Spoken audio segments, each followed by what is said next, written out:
अस्सलामुअलैकुम। आज का टॉपिक है about epidemic and its types. For some reason epidemic सुनते ही पेंडेमिक की याद आती है, पेंडेमिक से कोरोना की याद आती है। सो एपिडेमिक है क्या? सबसे पहले डेफिनेशन पर आ जाते हैं। डेफिनेशन के लिए मैं पहले बुक निकाल लेता हूँ क्योंकि मैंने नहीं लिखी यहाँ पे। एपिडेमिक को डिफाइन ऐसे करते हैं कि the unusual occurrence of a disease in a population. एक पॉपुलेशन है, उसमें अनयूजुअली एक डिजीज़ प्रेज़ेंट है। In excess of its expected frequency. अब ये देखो, मार्कर चेंज करूं। देखो, अगर ये पॉपुलेशन ए है, हर साल 2010 से लेकर 2015 तक कितने केसेस आ रहे हैं एचआईवी के? 5 केसेस आ रहे हैं। ये नॉर्मल है। लेकिन अगर 2016 में हमारे पास 6 केसेस आ गए एचआईवी के पर year, now we are going to call this as an HIV epidemic.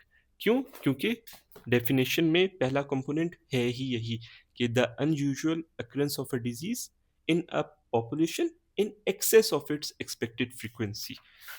Expected frequency क्या थी? 5 केसेस एचआईवी के पर साल। अब कितने आ गए? 6 आ गए। So now we are going to call this as an HIV epidemic.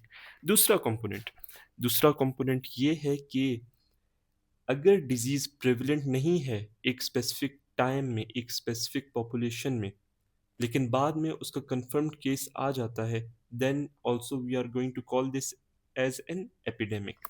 जैसे कि फॉर एग्जाम्पल ये पॉपुलेशन बी है, इसमें कभी भी एचआईवी का केस नहीं आया, लेकिन 2017 में एक केस जो कि कंफर्म्ड था, किसके थ्रू? टेस्ट के through, through clinical findings confirm हो गया केस एचआईवी का। So now we are also going to call this scenario as an HIV epidemic. सो ये हो गई डेफिनेशन। दोबारा डेफिनेशन पर आ जाते हैं। The unusual occurrence of a disease in a population in excess of its expected frequency. Frequency से बढ़कर एक डिजीज का एक पॉपुलेशन में आ जाना, या फिर अगर डिजीज एक सोसाइटी में या एक पॉपुलेशन में प्रेवलेंट नहीं है, बाद में उसका कंफर्म्ड केस हो जाना, तब भी epidemic at the same place and at the same time is called as an epidemic. फिर इसकी कुछ टाइप्स हैं। अब टाइप्स पर आ जाते हैं।